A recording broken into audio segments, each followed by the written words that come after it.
क्या वो इस काबिल ही नहीं है कि अपने पाँव पे खड़ा हो सके। ये है पाकिस्तान की आज माशी हालात। पाकिस्तान एक वो काहिल बच्चा है जिसको कभी अपने पाँव पे खड़े होने की आदत। अच्छा सर, वजीर दिफा ने भी ये कहा कि मुल्क एक तरह से दिवालिया हो चुका। फॉरेन नजर आएगा, इंडिया का डॉलर 83 रुपए का है, आपका डॉलर 280 रुपए का है।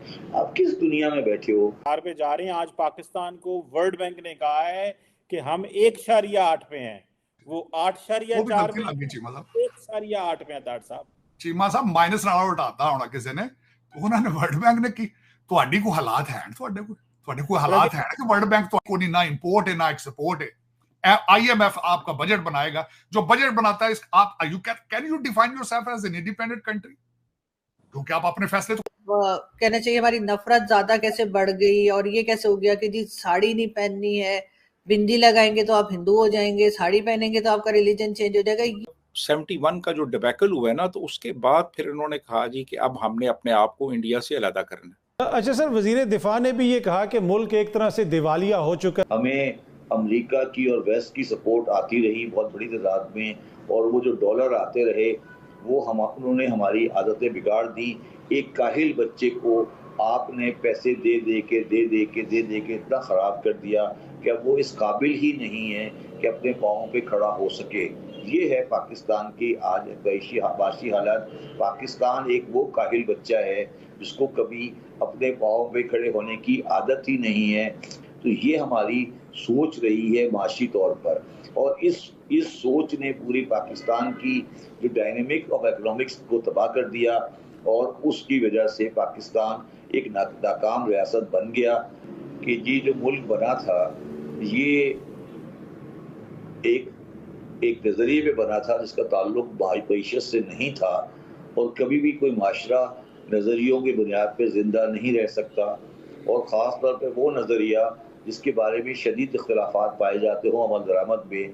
तो ये जो इस तरह की बातें होती हैं नज़रियाती सरहदें और आइडियोलॉजी सरहदें, इस तरह से माशरे नहीं चला करते। और पे जा रहे हैं। आज पाकिस्तान को वर्ल्ड बैंक ने कहा है कि हम 1.8 पे हैं, वो 8.4 में 1.8 पे हैं। ताड़ साहब चीमा साहब माइनस नाल उठाता होना किसी ने, उन्होंने वर्ल्ड बैंक ने की ਤੁਹਾਡੀ ਕੋ ਹਾਲਾਤ ਹੈ ਤੁਹਾਡੇ कोई हालात है कि वर्ल्ड बैंक तो नहीं ना इंपोर्ट है ना एक्सपोर्ट है।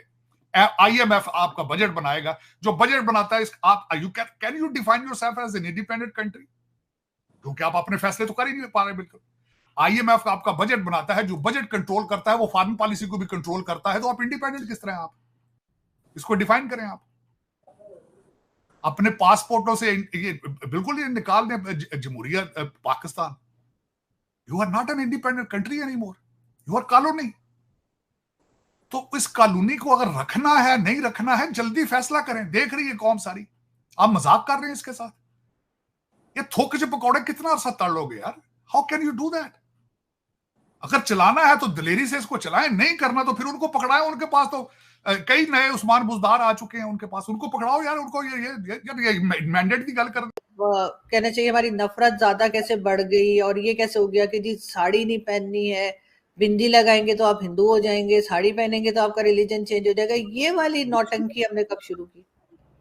ये एक्चुअली जो शुरू हुआ ना मामला, ये भुट्टो साहब के दौर से शुरू हुआ, उससे पहले नहीं था ये। यानी इवन जो हिस्ट्री की किताबें हैं हम जो पढ़ते थे उनमें चंद्रगुप्त मौर्य के बारे में पूरा एक चैप्टर था, अशोका के बारे में चैप्टर था, और हिस्ट्री की किताबों में जो हमारी पुरानी सिविलाइजेशन है उसका बाकायदा तौर पे वो जिक्र था, उसमें टेक्सला का जिक्र था उसमें सारा। लेकिन फिर उसके बाद जब 71 का जो डिबैकल हुआ है ना, तो उसके बाद फिर इन्होंने कहा जी कि अब हमने अपने आप को इंडिया से अलग करना। तो फिर टेक्स्ट बुक्स भी दोबारा से लिखी गई, हिस्ट्री ख़त्म कर दी गई, उसकी जगह पाकिस्तान स्टडीज़ का सब्जेक्ट आ गया, वो पढ़ाया जाने लग पड़ा। और हर वो चीज़ जो कि आप कह सकते हैं कि इंडियन ओरिजिन की थी, उससे अपने आप को डिसोसिएट कर। कोई इन्वेस्टमेंट आएगी? बात सुनो, ये क्यों कौम को लाल बत्ती दिखाते रहते हो तुम? पहले तुमने सीपेक की लाल बत्ती दिखाई, अब एक और लाल बत्ती दिखा रहे हो। तुम मुझे बताओ कि पाकिस्तानी जो है, पाकिस्तानी वो इन्वेस्ट नहीं कर रहा इंडस्ट्री में पाकिस्तान में। आप फॉरेन इन्वेस्टमेंट की बात करें, आपको क्या हो गया यार? मुझे आप लोगों को क्या हो गया यार? आप इस तरह की बातें क्यों करते हो कि जी फॉरेन इन्वेस्टमेंट आएगी और ये आएगा? पहले लोकल एनवायरनमेंट सही होगी तो फिर आएगी ना। पहले लोकल की इन्वेस्टमेंट तो करो। आप फॉरेन इन्वेस्टमेंट की बातें कर रहे हो कि फॉरेन इन्वेस्टमेंट आएगा। इंडिया का डॉलर 83 रुपए का है, आपका डॉलर 280 रुपए का है। आप किस दुनिया में बैठे हो? यही तो प्रॉब्लम है जो आप कह रहे हो कि आपने भी तकरीर कर दी कि जी ये हो गया, SIFC आ गया, ये आ गया, वो आ गया, फॉरेन आएगी, हम ठीक हो जाएंगे। भाई मैंने कतन तकरीर नहीं की, मैंने तो देखे ना, हमें तो खुशी होती है ना अगर पाकिस्तान में कुछ है। मैंने तो आपसे पूछा कि आप इस पे रोशनी डालें, तो हमें तो खुशी होगी अगर कुछ होगा। बात सुनो, मुझे तुम्हारी खुशी नहीं चाहिए, मुझे हकीकत। लेकिन ये लगे होते हैं हरकत इस किस्म की नॉनसेंस बातें करना। तो अब इस सोसाइटी के अंदर जहाँ पे एंटी इंटेलेक्चुअलिज्म हो, जिसमें एंटी डेमोक्रेटिक सोच हो, जिसमें एंटी फ्रीडम बातें होती हों, जिसमें एंटी ये यानी मिसोजिनिस्ट सोच जो है वो